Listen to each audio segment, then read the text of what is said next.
आज यानी 27 जुलाई 2025 ये समीक्षा अधिकारी का एग्ज़ाम संपन्न हो गया। अब जब से एग्ज़ाम ख़त्म हुआ है यानी 12:30 बजे के बाद से यूट्यूब चैनलों पर भरमार लगी हुई है आंसर की कि तो कभी कट ऑफ के लेके बहुत सारे अलग अलग तरह की बातें हो रही। तो चलिए उसी सिलसिले में एक छोटी सी 2 मिनट में हम लोग भी कुछ थोड़ा सा इस पर डिस्कशन कर लेते हैं। तो सबसे पहले देखो क्या होता है कि जब एग्ज़ाम देख के लोग कोई भी निकलता है तो वो 140 क्वेश्चन के जीएस में या 150 क्वेश्चन के जीएस में उसको लगता है कि हमने लगभग 150 में 140 कर दिए, तब तक तो मेरिट लगता है बहुत हाई। जब घर आएगा तो थोड़ा उसका टेम्परेचर डाउन होता है कि ये भी गलत हुआ, अच्छा ये भी गलत हुआ, तो थोड़ी सी मेरिट और कम आती है। तो इसी तरीके से रात होते होते तक तो पता लगा मेरिट शेयर मार्केट की तरह काफ़ी गिर चुकी होती है और फिर अगले दिन तक होता कि अब फिर से विज्ञापन कब आएगा ज़रा पता करो। खैर तो ये और एक बात याद रखिएगा, बहुत सारे लोग इसमें ये भी र्यूमर उड़ा रहे हैं कि वो बहुत सारे लोगों ने पेपर छोड़ा। ये बात सही है कि 58% लोगों ने पेपर छोड़ा है, लेकिन एक बात याद रखिएगा, अगर जिसकी तैयारी अच्छी है तो चाहे वो रहने वाला गाजीपुर का हो और अगर उसका सेंटर गाज़ियाबाद जाएगा तो भी वो एग्ज़ाम देने जाएगा। अगर तैयारी अच्छी है, सोनभद्र का रहने वाला सहारनपुर भी सेंटर मिलेगा तब भी जाएगा। अपवाद को छोड़ दें एक दो।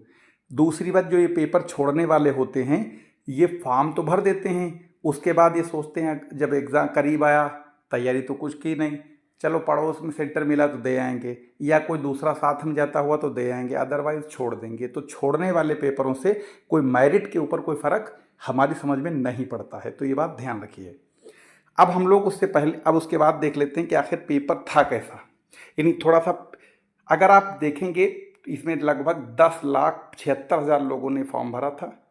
परीक्षा में शामिल हुए 4,54,997 लोग, जो ये आंकड़ा बता रहे हैं तो अभी जो फिलहाल मौजूद है वो, बाकी आयोग कल तक इसे क्लियर कर देगा कि एग्जैक्ट संख्या कितनी थी, लगभग इसी के आसपास रहनी चाहिए।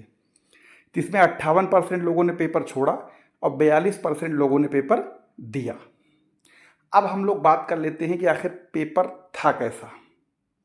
अगर आप देखेंगे इस पेपर को तो आयोग ने जितने भी पिछले कुछ एग्ज़ाम कराए हैं उनके मुकाबले, यानी 3-4 साल के अगर आप पेपर देखें आयोग ने जिसके भी कराए हों तो उनके मुकाबले ये पेपर थोड़ा सा आसान कह सकते हैं। दूसरी बात, पेपर पूरी तरीके से फैक्चुअल नॉलेज पर आधारित था, यानी जिसमें बहुत सारे लोग वनडे की तैयारी करते हैं तो उन्हें भी लगा होगा कि हमने भी कुछ कर लिया इसमें, और ख़ास तौर से जो यूपीएससी की तैयारी प्रॉपर कर रहे हैं उनको इसमें लगा होगा कि झटका, क्योंकि वो ज़्यादातर कॉन्सेप्चुअल बेस पढ़ते हैं और इसमें फैक्चुअल ज़्यादा था। तीसरी बात, जो बहुत सारे क्वेश्चन ऐसे थे जो पीवाईक्यू यानी जो प्रीवियस ईयर पेपर के क्वेश्चन पूछे गए थे, बहुत सारे थे, ये बात सही है। हिंदी का इस तरह अगर देखा जाए तो जो जीएस के हिसाब से देखा जाए हिंदी आसान नहीं थी, यानी उसे जीएस के हिसाब से अगर कंपेयर करेंगे तो टफ कह सकते हैं, एक पॉइंट। दूसरा, किसी एक विषय का कोई बोलबाला नहीं था, जैसे 2013 में हुआ क्या था कि जब पेपर दिया तो उसमें मैक्सिमम ज्योग्राफी भर दी करीब 70-80 क्वेश्चन ज्योग्राफी थे, तो ऐसा कुछ भी नहीं हुआ। उसके बाद यूपी और जनगणना के भी ठीक ठाक प्रश्न पूछे गए। अब जरा हम लोग बात कर लेते हैं पिछले कुछ वर्षों में कट ऑफ क्या रही। अगर जैसा कि अभी हमने 2013 की बात करी थी तो ये आपकी जनरल कट ऑफ है, यानी सामान्य कट ऑफ 2013 में 148 रही थी 200 में, यानी 60 क्वेश्चन हिंदी के और 140 जीएस के। उस ज़माने में नेगेटिव मार्किंग नहीं हुआ करती थी।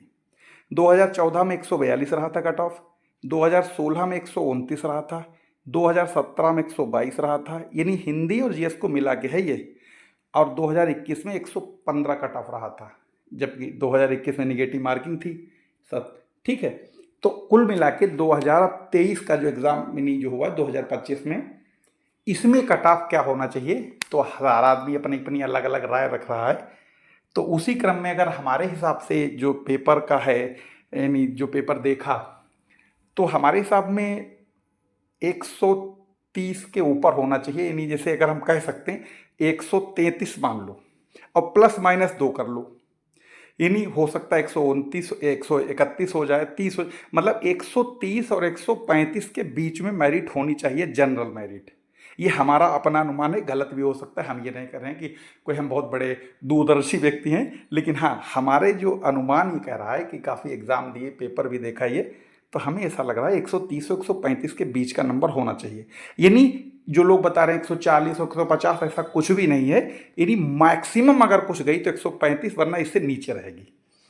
ठीक है, अब हो सकता है कहो तो 128 और 129 भी हो जाए, लेकिन हमारे हिसाब से 133 ±2। बाकी आयोग की आंसर शीट आएगी, उसमें देखो कितने क्वेश्चन क्या, जैसे हर बार होता है, कई बार एक के आंसर, किसी प्रश्न के आंसर 2 सही, कोई डिलीट होगा। फिलहाल जब वो आएगा तो उसके बाद बिल्कुल एकदम थोड़ी सी और तस्वीर क्लियर होगी। फिलहाल हमारी जो समझ ये कहती है, जो हमने आपके सामने रखा, हो सकता है गलत हो। अगर आप इससे डिसएग्री भी हो तो कमेंट में ज़रूर बताइएगा कि आपकी समझ क्या कहती है। धन्यवाद।